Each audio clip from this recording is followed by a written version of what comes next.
My name is Ade Amos, and this is My Boss Life.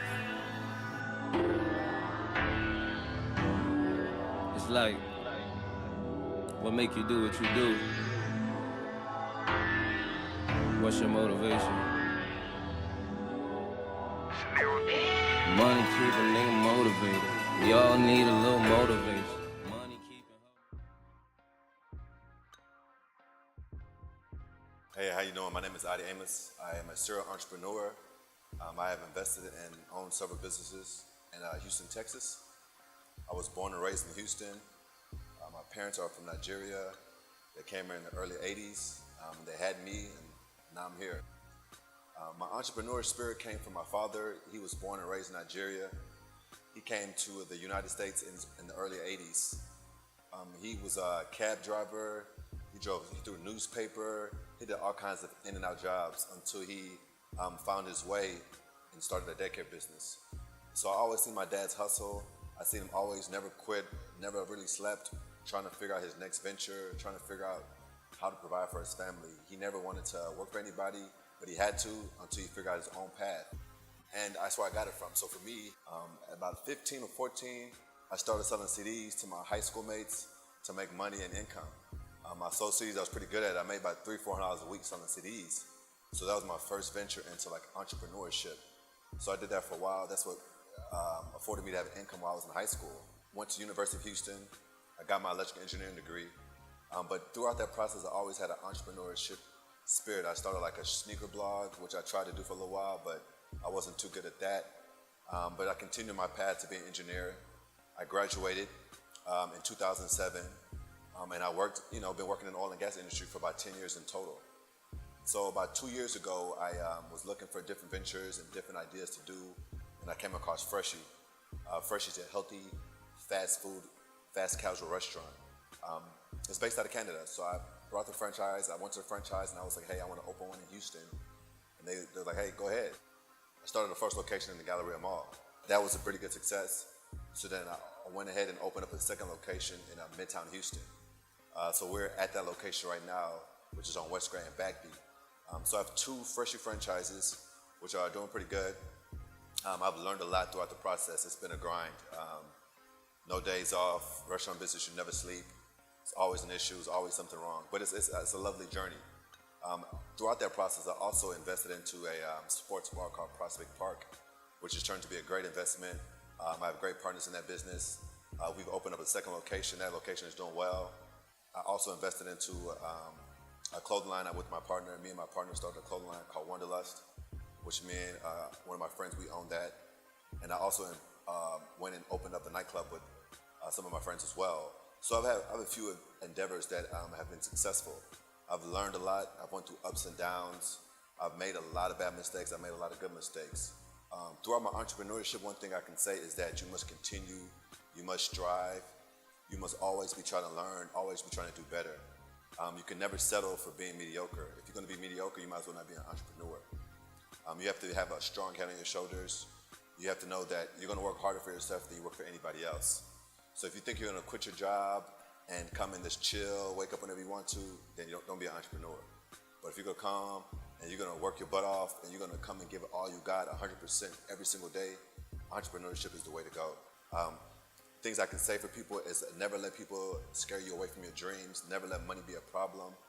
Money is not the issue. The issue is if you have an idea and you can execute that idea. If you can execute an idea, people will give you money. So never let money be a problem. Always focus on what is the idea and what is my execution.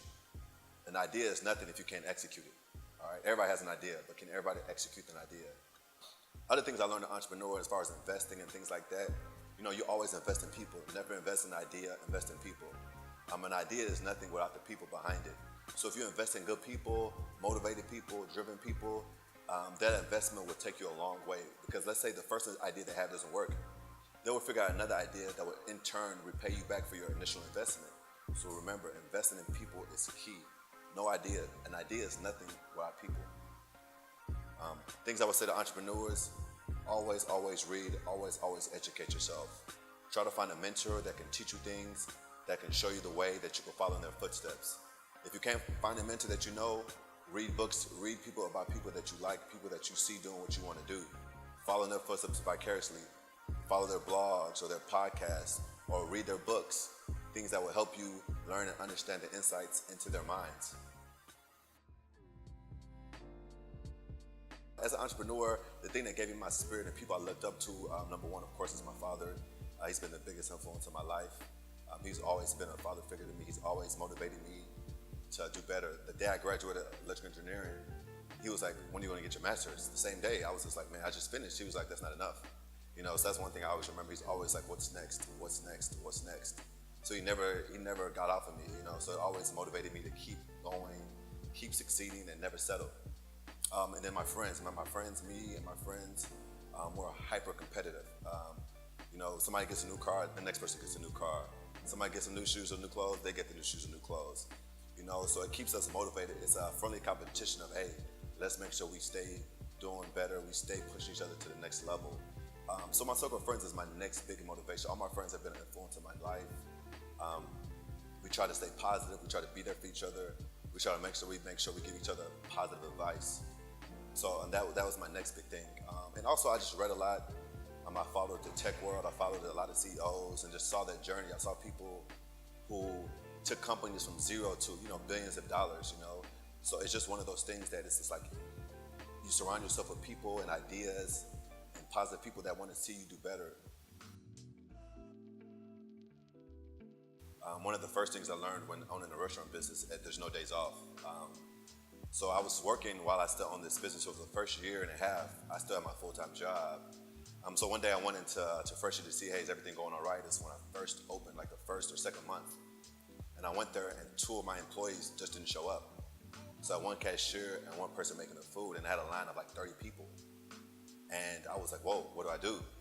So I was like, okay, I had to get in the register, and the customers were cursing me out. They were like, hey, you need to get back there and make my food. And they was just talking to me like I was so shocked that they were talking to me. And one thing you have to know as an entrepreneur, and if you own a business, the customer's always right. You have to suck your pride up, apologize to the customers and make sure your customers are happy. So that was my first endeavor in sucking up my pride and learning, hey, customer's right, whatever they say goes. Next endeavor was just understanding that, hey, people are gonna leave, people are gonna come and go. You have to hire, you have to fire people. I've seen all kinds of crazy things. People messing around on the job, people not showing up to work, people trying to steal from the job. So you just learn a lot of things, One thing I say as an entrepreneur, make sure you know how to do a lot of things yourself, just in case that, hey, an employee quits or somebody doesn't know how to do their job, you know how to do their job for them, okay?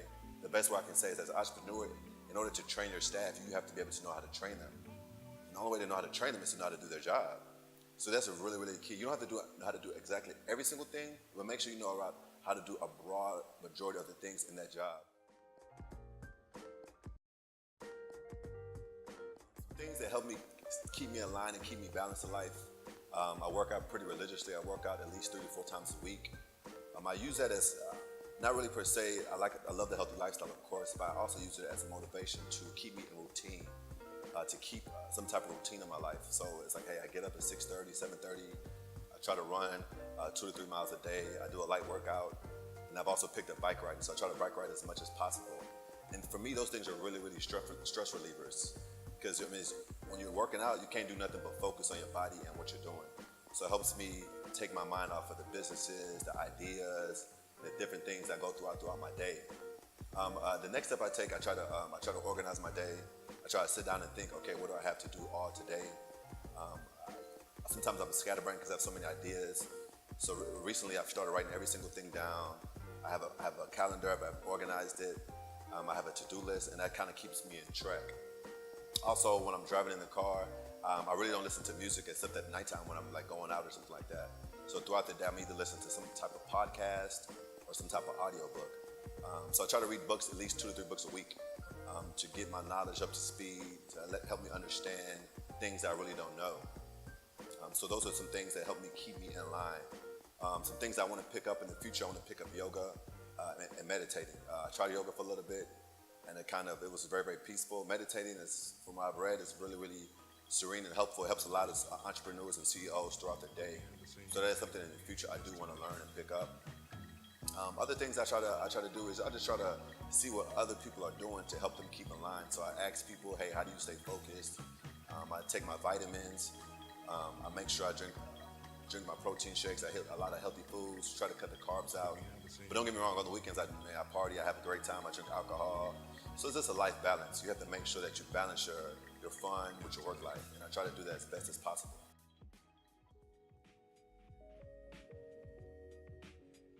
What boss life means to me, I believe being a boss is about giving people opportunities in life to help them do what they're trying to do, whether it be a job so they can pay their bills, whether you're helping a friend out so that, hey, he can get to where he needs to get to, or whether you're helping another entrepreneur in their business by giving them advice and giving them direction or even giving them money.